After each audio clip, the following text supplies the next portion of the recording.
ఈ సందర్భంగా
మనవరాలు గౌతమ్ రెడ్డి గారి కోడలు, తర్వాత వంశీ భార్య.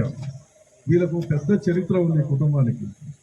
వాళ్ళు 70 సంవత్సరాలకు ముందు వాళ్ళు ఆయుధం పట్టుకొని మల్లు స్వరాజ్యం గారు ఉన్నతమైన కుటుంబంలో పుట్టినా కూడా విఎన్ గారు ఆ భార్య భర్తలు ఇద్దరు కూడా తుపాకులు పట్టుకొని పేదవాళ్ళ కొరకు దున్నేవారికి భూమి కావాలి, వెట్టి చాకిరి రద్దు కావాలి, అసమానతలు పోవాలి, కుల వివక్ష పోవాలని చెప్పి వీరోచితంగా పోరాడినటువంటి వీరనారి మల్లు స్వరాజ్యం గారు, ఆ అమరవీరుడు విఎన్ గారి యొక్క వారసులు వీళ్ళు.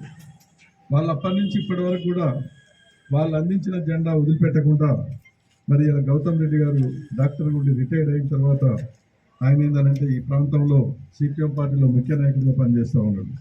మరి వాళ్ళ అబ్బాయి కూడా ఉంచి ఆయన పరిధిలో ఆయన పనిచేస్తూ ఉన్నాడు. ప్రత్యక్షంగా మేము కూడా ప్రజాప్రతినిధిగా మీ ముందు ప్రజలకు సేవ చేస్తామనే ఉద్దేశంతో వాస్తవంగా వాళ్లకు ఉండే మరి వనరులు కానీ ఉద్యోగాలు కానీ సుఖపడే అవకాశాలు ఉన్నా వాటన్నిటి కాదు, ప్రజాసేవ చేయాలి.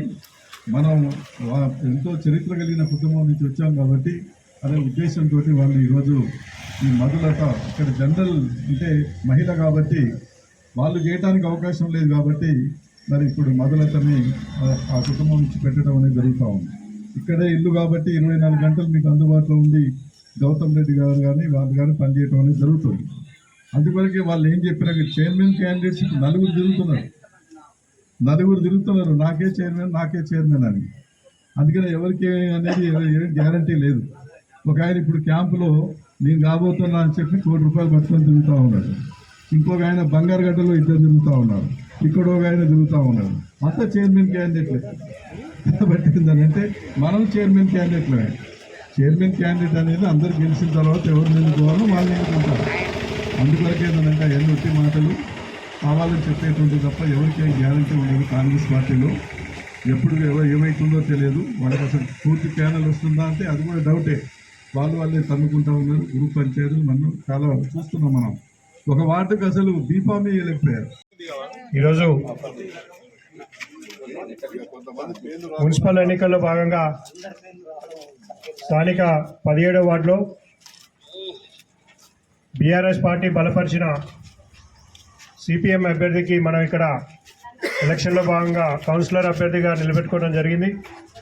మన మున్సిపల్ ఎలక్షన్లో 48 వార్డులలో కూడా మన భాస్కర్ రావు గారు రంగారెడ్డి గారు కూడా కూర్చొని ఒక అవగాహనతో మన రెండు పార్టీలు కలిసి ఈసారి ఎన్నికల్లో పోటీ చేద్దాం. ఎందుకంటే గత 2 సంవత్సరాలుగా ఈ కాంగ్రెస్ పార్టీ అరాచకాలని మనం కళ్ళారా చూస్తూ ఉన్నాం. మన ముందు కూరికే నియోజకవర్గ అభివృద్ధిని ఈ 2 సంవత్సరాల్లో ఎలా అయితే వెనక్కి తీసుకొస్తా ఉన్నారో దీనికి తప్పనిసరిగా బుద్ధి చెప్పాల్సిన అవసరం ఉంటుంది.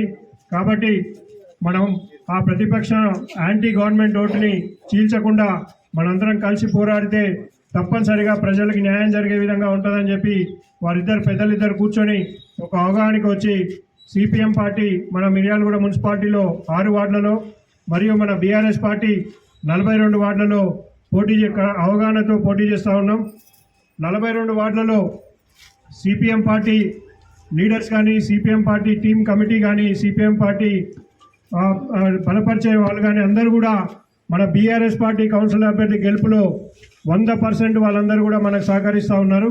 కాబట్టి మనం సిపిఎం పార్టీ అభ్యర్థిగా నిలబెట్టిన వార్డులన్నీ కూడా ముఖ్యంగా మన 17వ వార్డులో తప్పనిసరిగా మన బీఆర్ఎస్ పార్టీ కార్యకర్తలు లీడర్స్ అందరూ కూడా 100% మనం సిపిఎం పార్టీ గెలుపులో మనం ప్రముఖ పాత్ర పోషించాలని చెప్పి మీ అందరినీ పేరు పేరున అభ్యర్థిస్తా ఉన్నాం.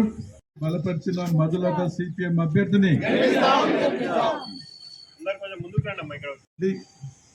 ఏ చిన్న సమస్య వచ్చినా ఏ పని పడినా కూడా పిలవగానే వెంటనే వచ్చి మనకు సహాయపడేది వార్డు కౌన్సిలర్. తర్వాత పట్టణం అంతా అభివృద్ధి కావాలంటే ఒక మంచి పాలకవర్గం చైర్మన్ కానీ కౌన్సిలర్స్ కానీ టీం ఉండాలి. ఒక మంచి టీం ఉంటే పట్టణంలో డ్రైన్ కానీ రోడ్లు కానీ తర్వాత ఏంటంటే ప్రతిదీ పరిష్కారం చేసుకోవడానికి అవకాశం ఉంటుంది. 2 పార్టీలు కలిసి ఎన్నికల్లో మొత్తం ప్యానెల్ అనేది గెలిపించుకోవడానికి ప్రయత్నం జరుగుతూ ఉంది. ఈ ఎన్నికలు చాలా ముఖ్యమైనవి. అసెంబ్లీ ఎన్నికలు పార్లమెంట్ ఎన్నికల కంటే కూడా ముఖ్యమైనవి. ఎందుకు ముఖ్యమైనవి? ఎమ్మెల్యేనో ఎంపీ అయితే వాళ్ళు చాలా ఏరియా ఉంటుంది కాబట్టి ఎప్పుడోసారి వచ్చి కనపడతారు. వాళ్ళు పనిచేస్తున్నారా లేదా అనేటువంటిది కూడా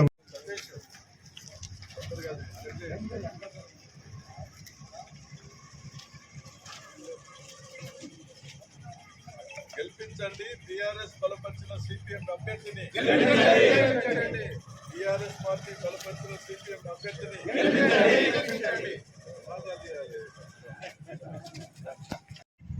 బీఆర్ఎస్ పార్టీ సిపిఎం పార్టీ నాయకత్వం ముఖ్య కార్యకర్తలు సోదరులారా, ఈరోజు 17వ వార్డులో ఎన్నికల కార్యాలయం ప్రారంభోత్సవ కార్యక్రమానికి నాతో పాటు వచ్చేసినటువంటి సోదరుడు బీఆర్ఎస్ పార్టీ నాయకుడు సిద్ధు గారు, మన 2 పార్టీల ముఖ్య నాయకత్వం కార్యకర్తలు, మన అభ్యర్థి మధులత,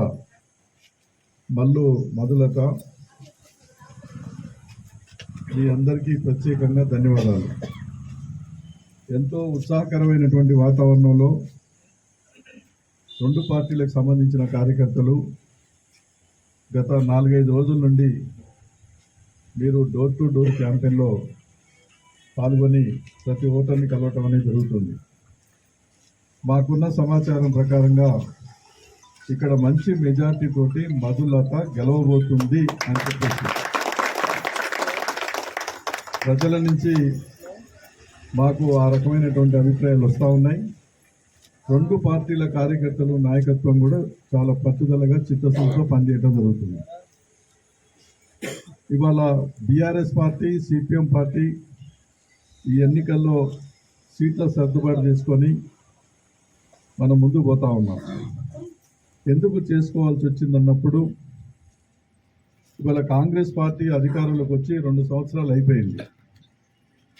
ఎన్నికల మేనిఫెస్టోలో వాళ్ళు కొన్ని వాగ్దానాలు చేశారు. ప్రతి మహిళకు నెలకు 2,500 రూపాయలు ఇస్తామని చెప్పి అన్నారు. ఎవరికన్నా ఇచ్చారా? ₹2.50 కూడా ఇవ్వలేదు. అదేవిధంగా గ్యాస్ సిలిండర్లకు సబ్సిడీ ఇస్తామని చెప్పేసి చాలామందికి ఆ సబ్సిడీ కూడా ఇవ్వటం లేదు. అదేవిధంగా పెళ్లి చేసుకున్న వాళ్ళకు తులం బంగారం అన్నారు. ముందా తులం బంగారం మనకు లేదు, కానీ వాళ్ళకి మాత్రం కిలో బంగారం మాత్రం వాళ్ళు పెట్టుకుంటా ఉన్నారు. అర్హులైన పేదవాళ్లకు ఇళ్ల స్థలాలు శాంక్షన్ చేయిస్తా అన్నారు. వేళ్ల మీద లెక్క పెట్టి వాళ్ళకి సంబంధించిన వాళ్ళకి కొంతమందికి చేశారు తప్ప ఎవరికి ఇవ్వలేదు. ఇంటికొక ఈక ఊరికొక కోడి అన్నట్టు, వార్డుకొక కోడి ఇంటికొక ఈక లాగా అక్కడో ఇల్లు ఇక్కడో ఇల్లు అక్కడోటి ఇక్కడోటి చేసి నేను చేసినామని చెప్తా ఉన్నాను. అందుకనే ప్రజలకు ఇచ్చినటువంటి ప్రధానమైనటువంటి వాగ్దానాలు అమలు చేయడంలో కాంగ్రెస్ పార్టీ ఈ 2 సంవత్సరాల కాలం నుండి అధికారం నుండి విఫలమవుతా ఉన్నారు. రెండోది ఏంటంటే ఇప్పటి వరకు మున్సిపల్ పాలకవర్గంలో ఉన్నటువంటి వాళ్ళు ఎవరు? కాంగ్రెస్ పార్టీ వాళ్ళే కదా. మరి మున్సిపల్ పాలకవర్గంలో ఉండి ఏ విధంగా ఈ పట్టణాన్ని అభివృద్ధి చేశారు అనేటువంటి విషయం కూడా మనం గమనంలో ఉంచుకోవాలి. వాళ్ళ ఎంతవరకు నిజాయితీగా పనిచేశారు, బాధ్యతగా పనిచేశారు, ప్రజలు ఏదైనా అవసరాలకు మున్సిపాలిటీ పోతే అక్కడ పరిస్థితులు ఏ విధంగా ఎదురైనాయి, పట్టణంలో అండర్ గ్రౌండ్ డ్రైనేజీ పనులు కూడా ఇంతవరకు పూర్తి చేయలేదు, కట్టినటువంటి డబుల్ బెడ్రూమ్ ఇల్లు కూడా స్వాధీనపరచలేకపోయారు లబ్ధిదారులకి. కాబట్టి పట్టణంలో అభివృద్ధి జరగలేదు, ఎక్కడ సమస్యలు అక్కడ పేర్కొని ఉన్నాయి. కాంగ్రెస్ పార్టీ అధికారంలోకి వచ్చి 2 ఏళ్ళు అవుతున్నా ప్రజలకు ఇచ్చినటువంటి వాగ్దానాలు అమలు చేయలేకపోయారు. కాబట్టి ఈ ప్రభుత్వానికి కాస్త జ్ఞానం రావాలి, బుద్ధి రావాలంటే, కొన్ని సమస్యలు పరిష్కారం కావాలని చెప్పానంటే ఇప్పుడున్నటువంటి పరిస్థితుల్లో వాళ్ళు ఏకపక్షంగా నిర్ణయాలు తీసుకొని పోతున్నారు. కాబట్టి ఇవాళ బీఆర్ఎస్ పార్టీ సిపిఎం పార్టీ కూర్చొని సీట్ల సర్దుబాటు చేసుకున్నాం. అది కూడా ఇవాళ సిపిఎం పార్టీ 6 స్థానాలు మాత్రమే పోటీ చేస్తా ఉంది. ఎందుకు 6 స్థానాలు?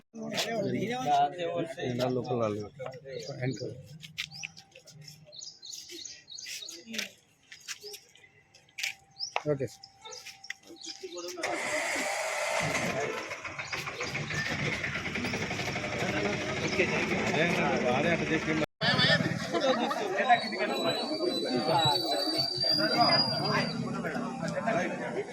కొడవల నక్షత్రం గుర్తుకే, కొడవల నక్షత్రం గుర్తుకే. గెలిపిస్తాం మధురతని మెజార్టీ ఓట్లతో, గెలిపిస్తాం. మధురతని మెజార్టీతో గెలిపిస్తాం.